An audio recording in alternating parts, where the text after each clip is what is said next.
Okay, welcome back. This is my update for my reef fish room for my 270-gallon peninsula style tank that I've been building over the last year.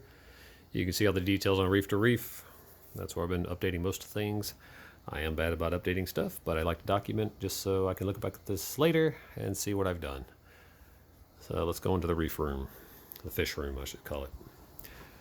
I did lay tile, I added walls. Again, you can see all these details on the Reef to Reef website if you want to go look at those. Still in progress. This has only been up about a month now. Got a quarantine tank set up, 20-gallon long. Just got a cheap little hang on the back filter, some lights, air stone, all my power. I try to do some cord management with a heater. It's the Higer controller. Little custom stand that I built several years ago. Down here I've got ATO, it's just a little 10-gallon aquarium and a pump. I also made some custom ATO boxes, I should say float switches, and a little controller box that's hidden down here somewhere. There we go, it plugs into it. Nothing super fancy, but for a quarantine tank it works perfectly. I just make sure it's full so that it continues to keep this tank in check, so when I add new fish, which I'm currently looking to do since I just got a new aquarium. Alright, turn around. This is a tight space. This is probably about 2 feet between here. It's perfect for me walking through here. Probably hard to see in the video, but I've got two 50-gallon stock tanks, or water tanks, whatever you call them.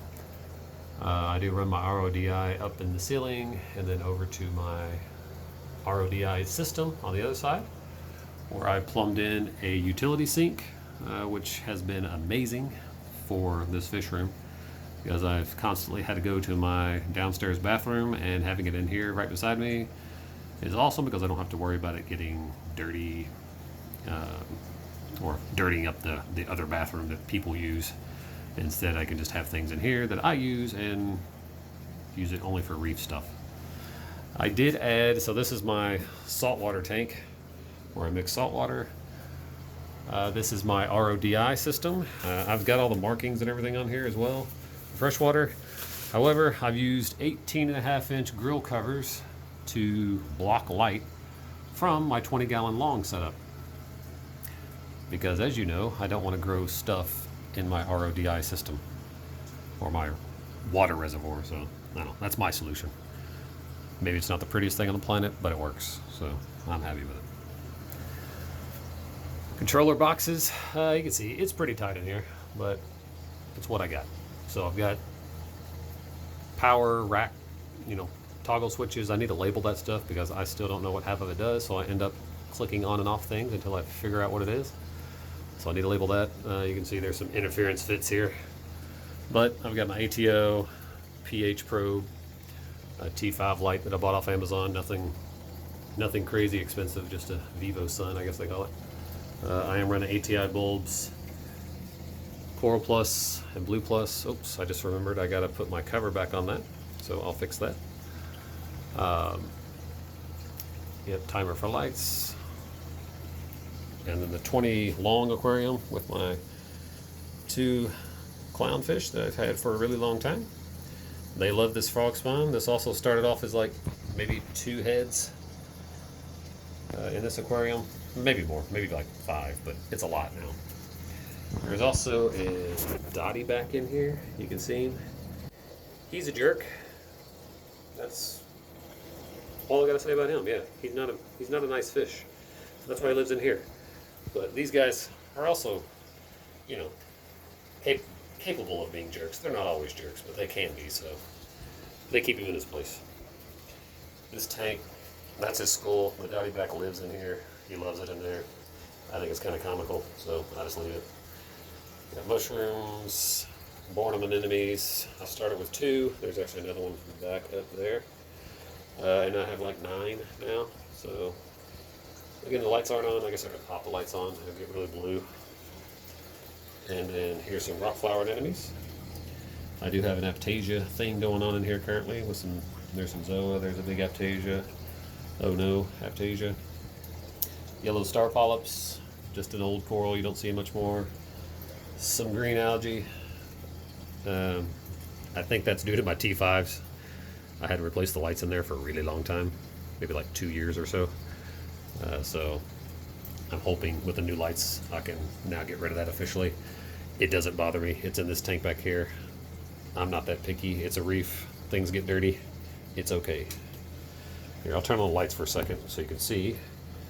There's some nice coral color in this tank with the rock anemones, Recordia. Boredoms have a lot of color in the middle. Some zoas. I forget what this thing is. It's like 24K gold or something they call it. I don't know. All these weird names they come up with.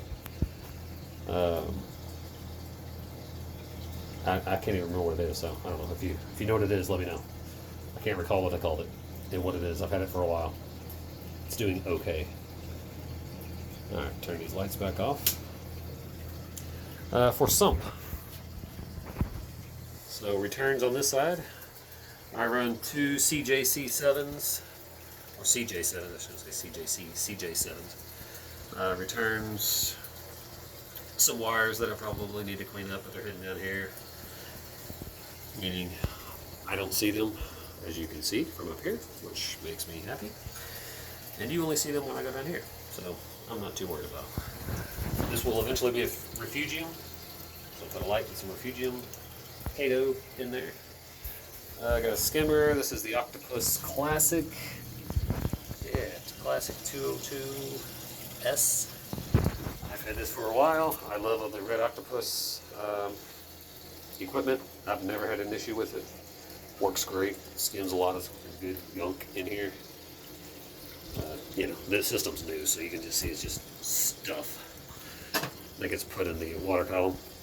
And this sump, when I built it, this is a 75-gallon aquarium, if you can't tell. I got it on the Petco $1 gallon per sale, I don't know, last year sometime. The baffle here is actually 4 inches wide, and I plan to put, or I have put, a ton of biomedia in here. This is one of those, I don't know, those bath fluval, I don't know what you call them, little scrubby things that you're supposed to put soap on, good for your skin, but I'm going to use it to put pods inside of. So I got that, it's weighted down because it does float. I've got some pods on order. Once they show up, I'll put them in there. I've already got some from the 75. This tank was cycled very quickly because of the 75 gallon I've had for, I guess, since 2018. Or I'm sorry, 2014. So yeah, very mature bacteria and biomedia that went into this tank and made this cycle very quickly. Very minimal diatom blooms or anything like that. I'm currently in that cycle now, but to me that happens every time you get a new tank, even if you've used existing rocks and things like that to help speed it up. You're going to have a small bloom. It's just not going to be as bad. You can see the overflow. A few little bubbles there. I can tune it down to where there's essentially non-existent bubbles. Now I'm still dialing it in, so nothing major, but I like the flow through here. It goes pretty smoothly, pretty calmly. And then gate valves. Yes, I got a lot of gate valves. I probably don't need all these gate valves, but I wanted all these gate valves because it allows me to have control if I want it, even if I'm not using it. Unions. So these are 1.5 inch lines. These are 1 inch lines. I've got emergency. That's my full siphon, and that's kind of my trickle portion of the bean animal overflow. I'm really happy with this. These gate valves give you a ton of control, and I don't know, I'm super happy with it. Before, my sump was a raging rapids of bubbles and salt creep, and to me this is a big difference. You can also see I've got the 20 gallon aquarium that is plumbed into this tank, and the return for it's also back of there. So that's plumbing. It looks complicated, but it's not. There's return lines. I do return all the way to the other side of the tank with 3/4 inch line.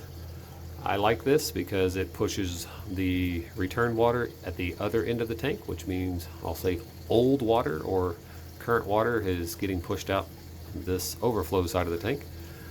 So to me, that's worth it. And it gives me great flow in this tank. You definitely can't see any of that now because of the lights. The Kessels, they are the 700, is it? No, 500X. X500A, I don't know what they're the new ones.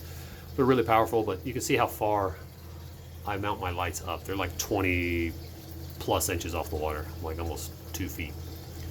And I do that because I want to be able to get into my tank. And you can see these doors get removed, and I got full access. It's all great. So yeah, another side of control panel, some more toggle switches. And then this guy here, more stuff. You can see I'm holding this shut. That's because I need to get a better latch because there's a lot of crap in here. But I've got ice caps, some timers for T5s, and then I got my dosing, some more toggle switches, and then I'll put a shelf here for the dosing containers, which you can see one down there. Yep, and then I've got full working sink, hot and cold water. I've got this little faucet here, which I just turned on, which gives me full RODI water. So that's awesome to have because I can use it for, rinsing things out when I don't want that chlorinated water touching something. Paper towels, you can never have enough of those. A towel rack, which I just installed. Yeah, you gotta have towels, wet. And then, yeah, RODI system that I've also had for a long time. It's been put to work here lately, making what I calculated to be a ton of water. I don't know, it was like 400 gallons of water by the time you take into account all these systems over here, and just tank volume wise, it's like 365 gallons. So that's it for this video. We'll update you again next time.